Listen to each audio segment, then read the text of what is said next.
Hey, so if you understand your overall financial picture in 2026, tracking your net worth on NerdWallet is actually really helpful. I'll walk you through it step by step so it feels simple.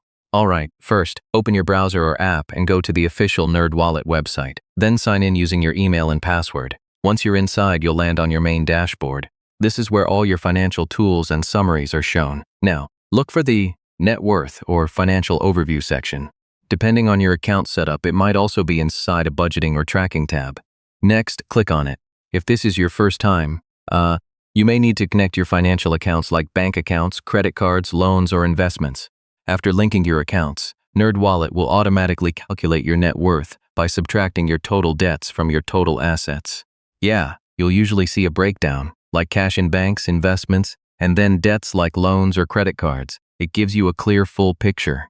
You can also update or refresh your accounts anytime, so your net worth stays accurate and up to date.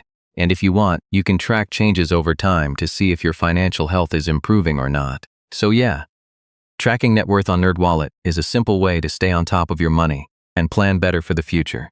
And if this helped, do like, share, and subscribe for more easy finance guides like this. Thanks for watching.